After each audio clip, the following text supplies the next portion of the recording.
જોઈ રહ્યા છો સનાતન news network Junagadh. Reporter Reenaben Dave. અહેવાલ વલ્લભભાઈ પરમાર.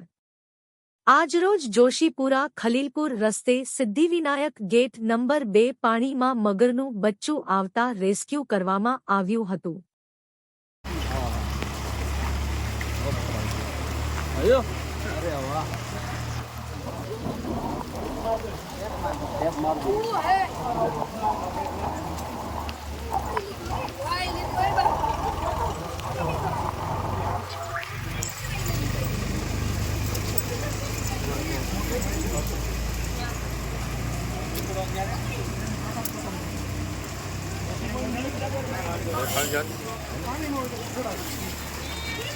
वीडियो रेवा दियो वीडियो रेवा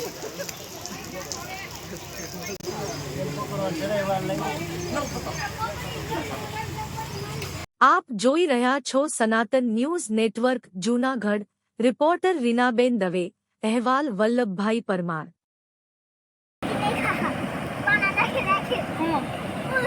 ધાંડાવાળા સાબરી નદી બે કાંઠે 3.5 ફૂટ પાણી, પુલ તૂટી ગયો.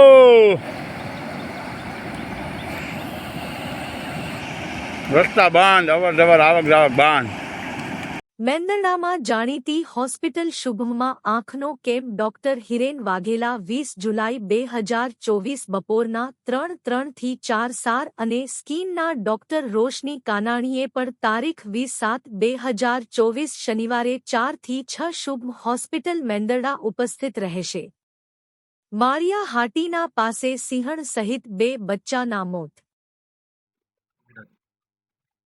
કાલે જે આપણા લાયનેસ અને 2 બચ્ચાના જે ડેથના સમાચાર છે એ સાંજે 6 વાગે અમને મળ્યા હતા. સ્ટાફ જે છે લોકલ સ્ટાફ એ લોકો એમને ખબર પડી અને એ માળિયા રેન્જ છે આપણે ગીર પશ્ચિમ વન વિભાગના માળિયા રેન્જ કોરાસા ગામ અને એના બાજુના જે કાલિંદ્રી નદી જાય છે એના નજીક જ આ ડેથના રિપોર્ટ આવ્યા હતા અને એમાં એક ફિમેલના ડેડ બોડી અને 2 બચ્ચાના ડેડ બોડી જે છે મળ્યા હતા અને ફિમેલ જે છે એ તો એડલ્ટ છે. બચ્ચા જે છે એ લગભગ 1 વર્ષના આજુબાજુના બંને બચ્ચા હતા અને એ મળવા પછી સ્ટાફ જે છે ત્યાં પહોંચીને આજુબાજુના પણ તપાસ કર્યા છે અને પૂછપરછ પણ હમણાં ચાલુ જ છે. એના જે છે પીએમ જે છે રાત્રે આપણા લેટ નાઇટ થઈ ગયા હતા અને એના લીધે પીએમ નથી થઈ શક્યા. એના બાકીના જે પ્રક્રિયા sample collection, forensic evidence collection એ બધા રાત્રે થયા હતા અને સવારે જે છે એના પીએમ વગેરે થઈ ગયા છે. બટ આ ડેડ બોડી જે છે ઓલમોસ્ટ 36 અવર્સ જે છે ઓલ્ડ બોડી છે એટલે એમાંથી કન્ક્લુસિવ જે છે નથી મળી શક્યા. બટ આપણા જે સ્થળમાંથી જે એવિડન્સ મળેલા છે અને જે આજુબાજુમાં જે તપાસ કરે છે એમાંથી જે છે આપણા તપાસ પૂર્ણ કરીશું, કમ્પ્લીટ કરીશું, પછી આપણને બતાવીશું. ખાસ કરીને બચ્ચા જે હતા અને શિયાળી યસ.